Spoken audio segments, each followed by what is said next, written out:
Welcome, everyone. We have to touch on a subject that really, ideally, we would have touched early on. But I think at this point, you'll actually start to see the relevance of the information a lot better.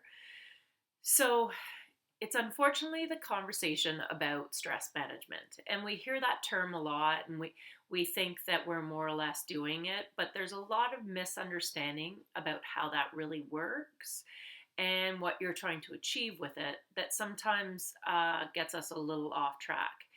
So, we're going to deal with it now, and hopefully, you can go back and backtrack through some of the fitness and nutrition stuff with this in mind, because really what's going on is you have to deal with this aspect before all of the other things will work.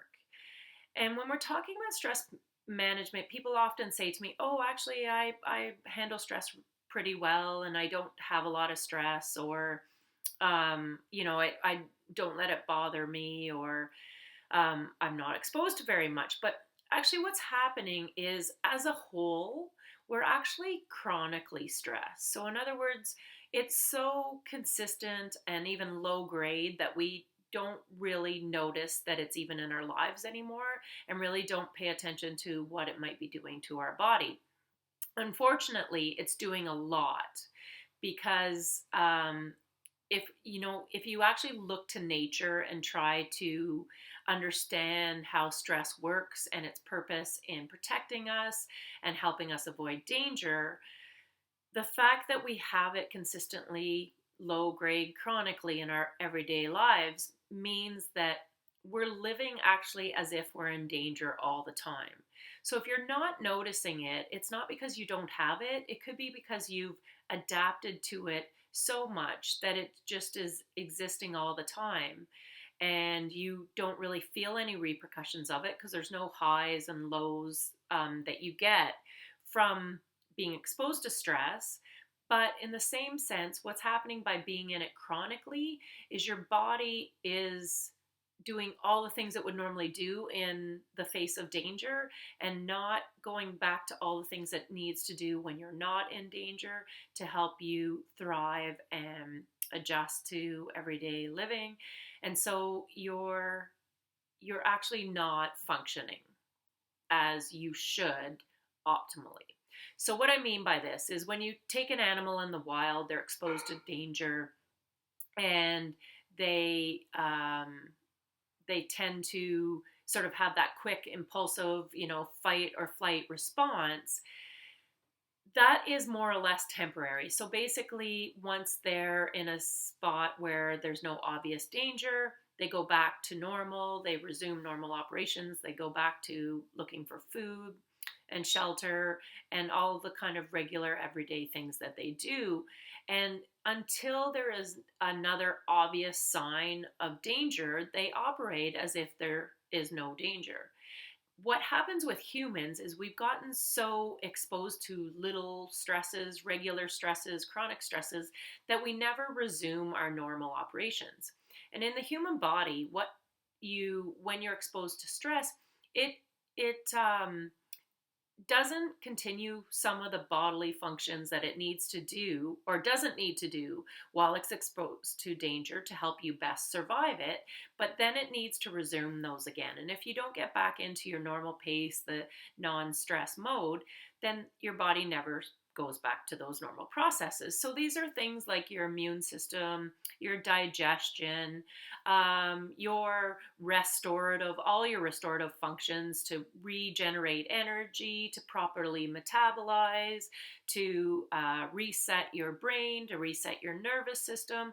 So if none of these happen, then those are the things that help you improve, to help you get healthier, to help you take the best nutrients from your food, and really to thrive.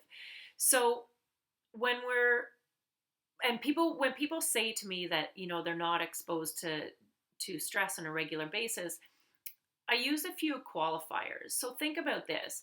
Have you ever had a to-do list that you have during the day, and at the end of the day there's a huge sense of satisfaction because you've finished everything? Well, you're actually operating in low grade stress, focusing on that and working with that. Or you know that you don't want to forget something. You've got to pick the kids up at daycare. You got to stop at the grocery store. You have to get gas. Refill the windshield washer fluid. And your brain's kind of going, saying, "Got to make sure I do all these things," and then you do them all, and you feel a great sense of satisfaction. We think that these are all good things, and they are. But really, when you're doing these things, you are operating in a low grade stress mode. And because it feels so normal and natural, because we've done it all the time, you don't consciously take the time to go, oh, okay, I need to get out of this mode, let my body reset, let it know it's safe so that I can resume all of the other functions that it needs to do. And so what's happening is you're not digesting your food properly. You're not able to take the best nutrients and minerals from that food because the process is either halted or working at a sub level. So, obviously then your metabolism isn't functioning at its best level. People have a lot of immune type related features such as like inflammation or mild histamine type reactions or bloating, headaches, because your body's really trying to operate without doing all its normal processes because it thinks it needs to get you through this period of time successfully and alive so that you get to the other side where you'll rest and restore. We just don't do it. And it's not our sleep type rest and restore. We actually need to get into a mode where you are rest and restore while awake. So in other words, your body's used to going, oh, okay, the danger's past. Now I'm going to sit, rebalance, tell all of my bodily functions to start operating normally, and there's no need to protect itself, because really what happens when it halts some of those processes, it's actually trying to use all your resources just to escape the danger. And so it isn't going to send blood to parts of your body that aren't needed, or the amount that's not needed. Your organs kind of go in a little bit of a halt mode because obviously they're not needed in the exact moment that you're exposed to the danger. The problem is our body thinks it's exposed to danger at a really small level all day long. So there has to be a part of this process where you want to break that habit. And remember, it's such a habit that you're not even noticing it. So the best way to break the habit, really what you're trying to do is retrain your nervous system that when something happens, that you then take the time to bring yourself back down. So the best way to go about this is, say you're at work or you're working on something and it's a meeting that doesn't go well, or it just didn't accomplish what you wanted to accomplish. You feel a little hint of stress in your body. And I think we can all agree that many meetings can do this to us. So you need to then say to yourself, when you have the opportunity, as soon as you can after, okay, I was exposed to a bit of turmoil or stress or challenges or whatever. So now I'm going to literally stop, tell myself I'm okay, and take some deep breaths. Deep breaths are the best way to physically tell your body that it's safe, because in many conditions when we're stressed or hurried or rushing or focused on something else, what is the one thing we do? We stop breathing properly. We don't take in those nice deep breaths that kind of get into your diaphragm. Where sometimes, really wanting to take nice deep nasal breaths, blow them out so that we take in more oxygen the next time.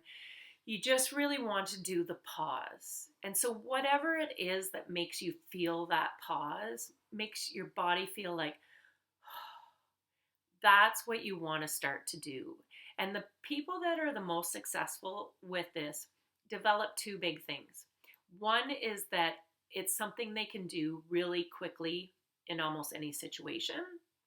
And then they also develop a bit of a repertoire. So it's, something they tell themselves, the deep breaths, maybe it's some stretches or a yoga move, or sitting in a chair, sitting on the floor, looking out a window. But it's a few little key things that they can do most of the time that will, with consistency, tell your body, Oh, I'm safe. Let's just calm, relax, rebalance, adjust, and then we can resume normal operations. So, the only way to get out of this chronic stress phase that we're not even noticing is to do this consistently. And if you've just done that with me right now, you'll go, oh, I was listening to this video thinking I wasn't very stressed, but I can feel that. I can feel my body go, and it feels good. And so that just told you, even when you didn't think you were stressed, your body was in that mode just a little bit, but just a little bit enough that it was staying there all the time and not signaling your body to resume everything normally. So imagine if you were in this phase, how could your body feel comfortable losing weight? How could it feel comfortable working on repairing muscles that maybe you were trying to tone? Or how could it feel comfortable working harder at breaking down more food or trying to assimilate more of the nutrients and minerals from the food when you're in this kind of heightened state of, oh, I gotta do this? It can't. So, all of what you've been working on won't be effective unless you take this step to spend every day, several times of the day, to show your body that feeling of, nice big breath in, relax your arms, your shoulders, your neck. Think of something that's pleasant and let your body just relax. The more times you do it throughout the day, the more times you reset your body, the more times that you remind your nervous system of how it does relax, and the more chance you have of creating this habit where your body will quickly and easily get into this rest and relaxation mode, which is the most effective place for it to be for you to make change.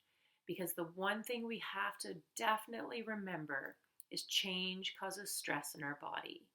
And that's even change that's good for us. So if you're changing your nutrition, you're changing your fitness habits, you're changing your focus or things you think about or how you work on things or want to improve your creativity, you've got to get your body in this rest and relaxation mode on a more regular basis, because that is where it will do that. And that is only where it will be able to make these changes and not be overwhelmed by the fact that you're making changes.